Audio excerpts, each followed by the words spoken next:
Hiya folks, and welcome back to Fishing with Den. Well, it seems like I've got a hole in my armoury of feeder rods. So I've got the Drennan Vertex 12-foot method feeder for my sort of general purpose rod. That comes with 3-ounce and 4-ounce tips. I've got 3 of the Free Spirit 12 and 13 foot rods, and those come in really handy for my heavy duty fishing. So where's the gap? Well, the gap is hopefully going to be taken up by this little rod here, and the gap is for finesse fishing, because in the next few months I'm going to be going off and I'm going to be doing some roach fishing. So by using my Drennan Vertex with the 3-ounce tip in it, I'm maybe not going to see such little tiny bites as they're going to give me. And so I thought, well, okay, let's go out there and let's buy something reasonably cheap, because I'm not going to do it all that often. And I ended up with this. Now this is the Nytro Impax commercial carp feeder 11-foot rod. And I've had 2 casts with it. This is my 2nd cast. And the reason I didn't talk to you before I started casting is because the council were up there with their trimming machines and lawn mowers and oh God knows all what. Anyway, so I've been sat here for 5-10 minutes just waiting for it to calm down up there. So as I say then, why have I chosen the Nytro? Well, partly because I chose that Nytro long cast reel, the 5000 long cast, a few weeks ago, and I loved it. So I thought, well, they do some decent tackle, I'll give the Nytro rods a go. Now the problem I had was I didn't want to spend a great deal, so I spent 50 quid, 50 pounds on this rod. And the reason I've got this rod is actually not necessarily because it's exactly the right rod for the job, because it may not be yet, I don't know. Let me explain. Obviously I live down here in Australia, and down here we don't have fishing tackle shops with all the tackle that you guys have back in the UK. The rods over here tend to be 6 or 7 feet long and sort of designed for casting lures. But there is one online shop over here run by a South African guy called Franz, who happens to do some UK and European tackle, and he happened to have a Nytro rod in stock, and I was looking maybe for a 10-foot rod, but he had the 9-foot and the 11-foot Impax rods. So I thought, well, I could try the 9-foot, and for smallish places like this it'd be fine. But as I say, the place I'm going for roach fishing is going to be one of those huge great big reservoir things, so I thought I'd better get the 11-foot version just to see how things go. Now don't get me wrong, I did do a bit of research before I bought this rod. It's designed for carp, obviously it says commercial carp feeder, but it's also designed for small silverfish, hence the fact that it has 1-ounce and 2-ounce tips in it, or with it, sorry. I've actually got the 1-ounce tip in at the moment, and it's bending quite nicely. I've got a 20-gram feeder on it, so you know, all being well, we'll catch something and we'll show you the thing in action. But just a general thing about the rod, let me just lift it up for you a bit. It's pretty standard. It's a standard sort of length butt section here, made in 2 parts, EVA and cork. I'm not really too fussed about that. The reel seat, screw down as usual, all the normal sorts of things. Plenty of decent ceramic lined guides, nice slim rod, nice and lightweight.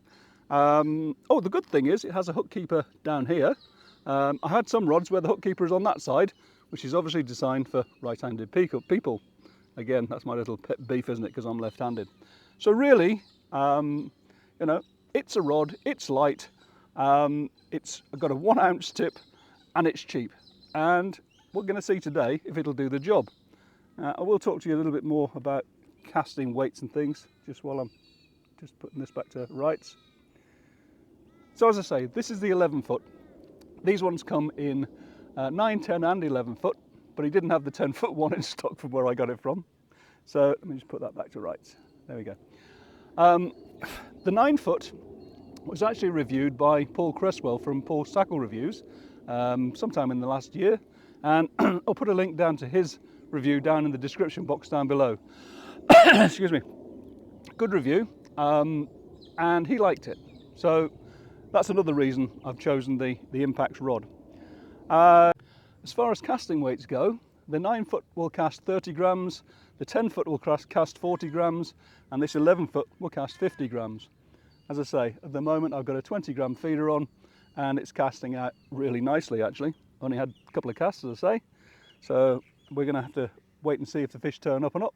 We've actually had rain for the last 3 days. Today's the first nice day, and so I'm hoping that all that rain hasn't put the mockers on the fishing. But that's pretty much where we're... Oh, sorry, there's one other thing. It says the main lines for use on this rod, 4 to 10 pounds in breaking strain. Well, yep, okay, but which manufacturer? Because if you buy the let's say Matrix Horizon line, 0.22 millimeters in diameter is 10 pounds. If you buy the Guru drag line, 0.25 is 6 pounds. So we've got this sort of conundrum going on, haven't we, where, you know, do you go by the breaking strain or do you go by a diameter? So for me, one of the things I would like is, on their publicity spiel, it would be nice if Nytro did actually say, instead of 4 to 10 pounds and then doing it in kilos, give us roughly what they think the diameter of line should be, and that'll help people that are just coming into the sport and also people that are returning.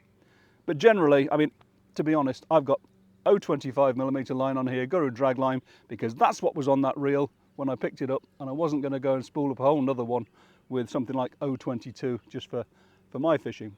As you know, a lot of the places I go to got rocks and abrasions and trees and all sorts.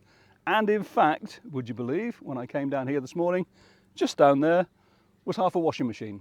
Yeah, you can see it's not a privately owned fishery, it's just a council pond. So I fished that out and it's in the back of my car, and that took me about half an hour to get out. Absolutely disgusting, but anyway, it's out now, along with all the litter I picked up on the bank, which is another pet peeve. Right, rant over. I think I've covered most of what this rod's all about. What we've got to do now is find out how it performs. So here's the first cast for you to see then. As I say, 20 gram feeder. I've got a 14 hook on and a couple of bits of bread on the bottom. And because I had the time, I've clipped up at 30 turns, and I'm just aiming to a point out there. And there we go. That was pretty effortless. I have to admit, when I first heard about this rod or saw this rod, I thought, is it going to be like a piece of wet spaghetti or something? But no, it's actually very crisp. And again, that's something that Paul Cresswell said when he gave it the waggle. You know, you'd think it was going to flop around, but it doesn't. It's got a nice crisp action, and certainly it casts well. Now, because it's flat calm today, it's taken a while for me to sink the line, as you can see.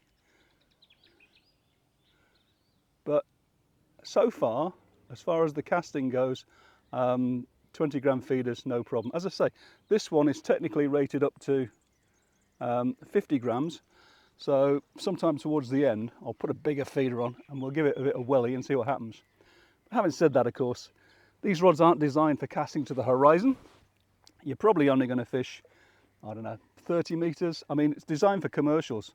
So the 9 and 10 foots you're probably using on snake lakes and stuff, small commercials. And 30 meters is going to be more than adequate.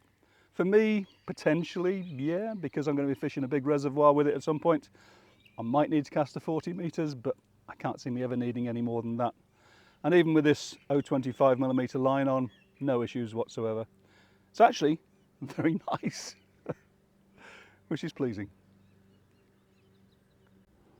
I'll just put my sunglasses and my hat on so that I don't get complained at. I do actually have my hat and glasses on normally when I'm fishing, but obviously when I'm doing the initial introduction, I like to chat to you without all this sort of stuff on. So that's me sorted out from the sun. Hopefully it's going to be about 25-26 degrees today. It's not too bad. If we get this little bit of breeze, which is starting over there, even better. But as I say, I'm not absolutely sure because of all the rain for the last few days. It could well have put them down a bit. Still, if nothing else, you've seen the basics already. Oh, one thing I forgot to mention just now is that in the advertising blurb it does say that this is a progressive through action rod, which basically means that it starts off nice and bendy at the tip. It gets progressively stronger as you come down, but it actually does bend down presumably to about this point on the butt here, because it's progressive and through action. And so I haven't got a rod like that. It's going to be interesting to see a rod that bends literally in a great big curve all the way around, because I'm presuming that's what it's going to do if I ever catch a fish. I've been fishing now for probably 10-15 minutes all told by the time I've been talking to you and had that first cast or two, and no sign at all at the moment. Fingers crossed though.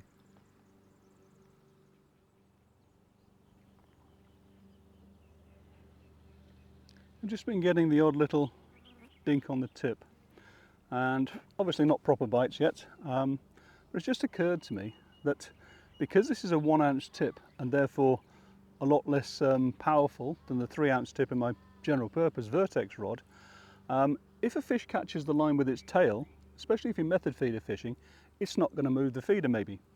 It might move it a little bit, but you might just get away with it. Whereas normally, if your feeder moves and the bait falls off, you've lost your trap, as they say, and you want to sort of get back out there and get the feeder out with it in. Now, of course, for the cage feeder, that's not quite as relevant, but it's certainly something to be thinking about if you are going to be doing it with a method feeder. The downside of the 1 ounce tip is also that it's very soft and forgiving, and because that's a downside, because if I'm fishing on a fairly windy day, was that a drop back?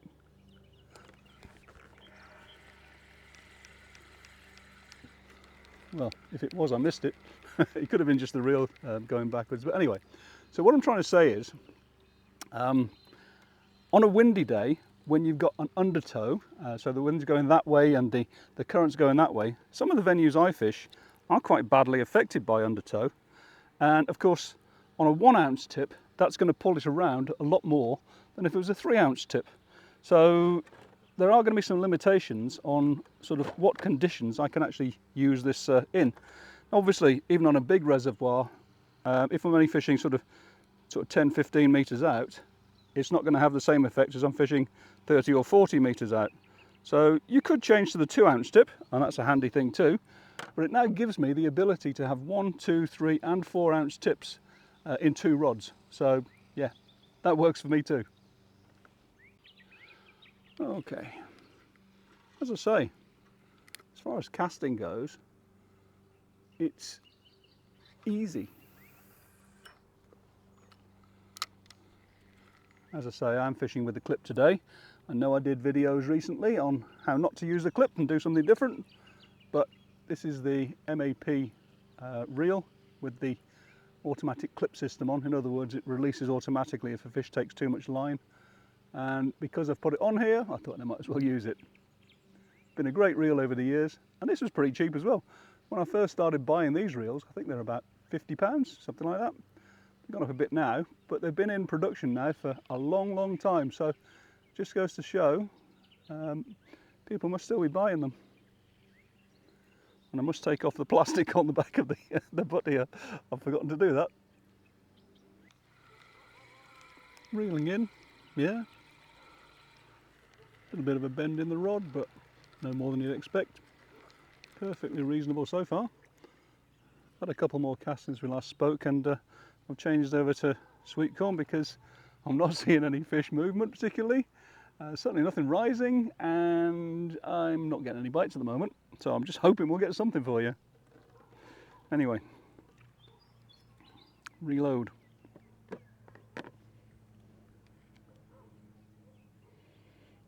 Just putting a few micro pellets in the base, and I'm also putting a little bit of flavour in the top. See how we go with it.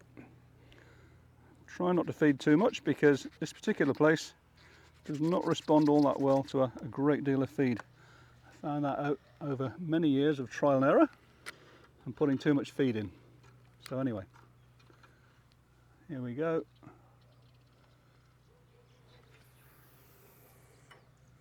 Yep, spot on. That crispness of the action, that's what Paul Creswell was saying too, it is crisp. I suspect it's probably crisper than the 9-foot version he was using, but it definitely gives you the accuracy you need. I was chucking at a pole that's sticking out of the water over there, and it was spot on. Still got no ripple on the water, so it's taken me a few seconds to trim the tip. The line's still sinking. Right, okay. Oops. Yeah, so far, not bad. I think I might have a cup of tea just to move things along, get the first bite. That's usually what happens, isn't it? Anyway, back in a tick.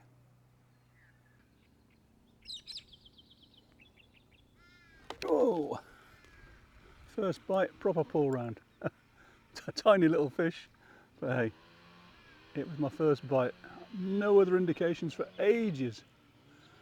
I think this is one of those little crucian lookalikes, but I don't know if you can see the bend in the rod, can you?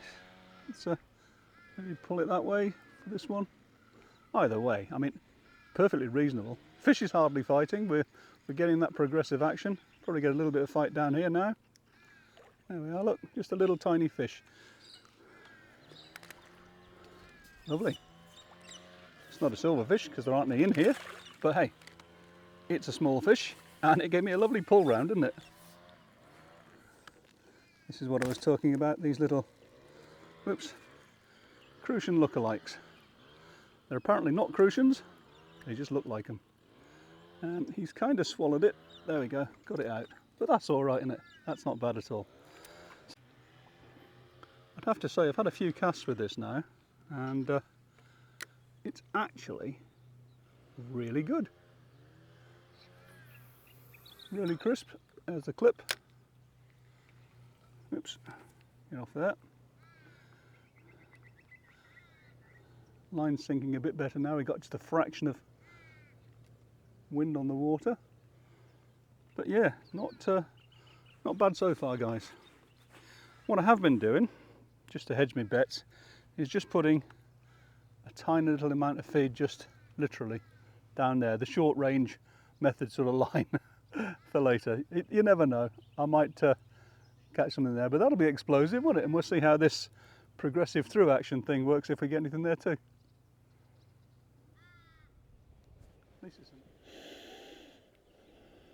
Oh yes. Well, right down below me, I'm glad I got the clutch set light.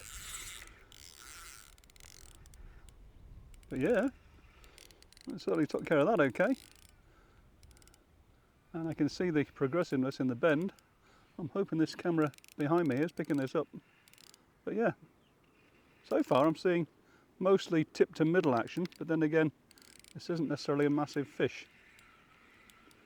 I think what it means is it's got some backbone if you need it. You see? Just put that clutch down a little.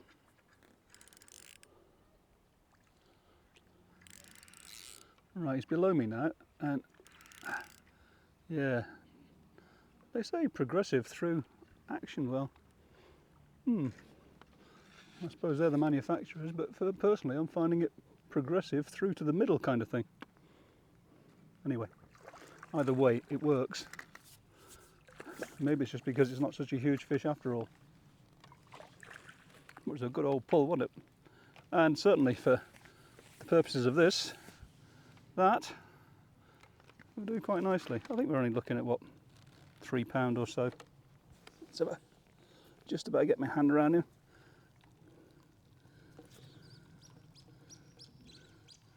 Yeah, there you go, look, maybe £3, yeah.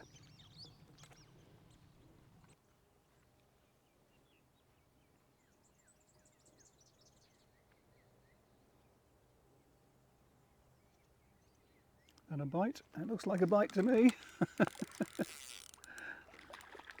Only a small fish, but one, not a bite. I think it's one of those crucian lookalikes. But yeah, I mean, as I say, I bought this rod for fishing for silverfish as well as for carp, and these are small enough to be equivalent to that sort of thing, and wasn't that a pull round? Oh, he's unhooked himself in the net. Well, At least we're having a couple.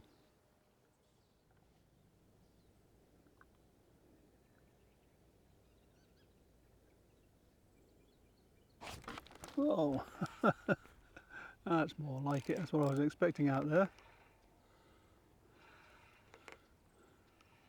Hopefully you can see down that camera's view what this is doing.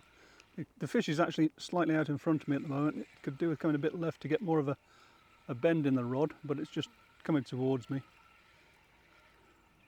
Proper bite though, eh? Actually going off to that side now. Let's see if we can do something about him. He's not very big, but yep, I can feel the progression in the power, definitely. Oh yes, that was better. A lot more power further down in the butt section down here than I first of all thought. I'm pretty sure you could catch some pretty hefty sized fish on this this tackle, but I'm also pretty sure now that I can catch some small fish. It does have some backbone, definitely. There you go, look. Now you can see the bend. Definitely, it kind of does bend, I suppose, in the butt section, but most of the bend is up at the top section there, from where the spigot joint is.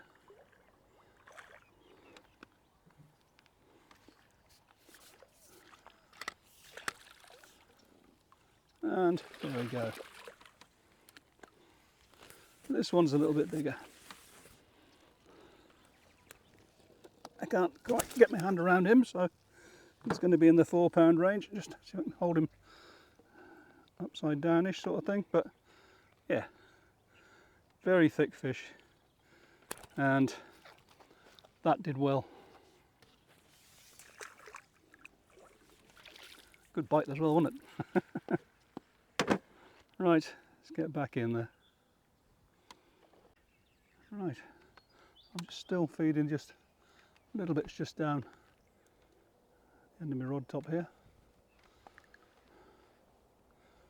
But yeah, it just goes to show you can catch at long range and have plenty of room to manoeuvre, but you can also catch at short range, and with the give in the rod and the tip, you've got room to manoeuvre there too.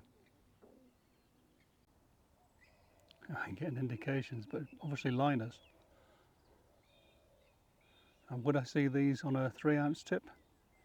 I'd probably see something, but I think this 1 ounce tip just magnifies things a bit.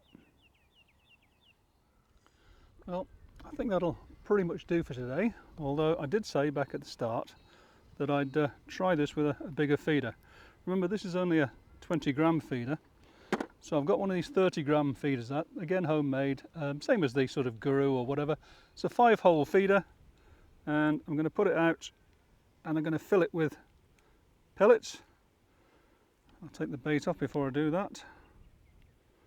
And so if this weighs 30 grams, by the time I've got this thing full of pellets, and I mean literally full, let's pack them all in just to see. There we are. So it's a decent weight.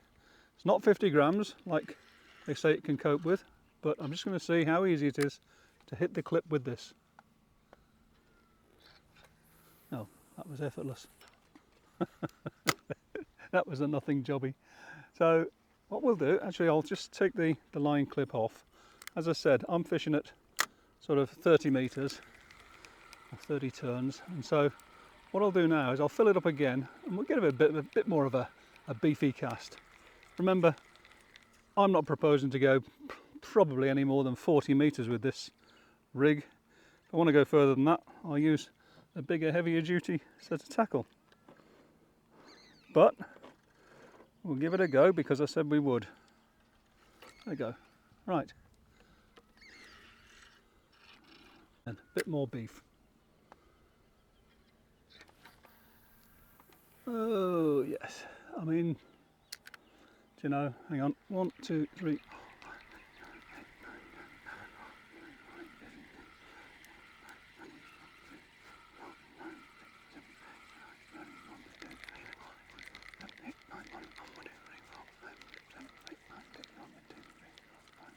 Yeah, I'd get 50 metres out of this with a 30 gram feeder full.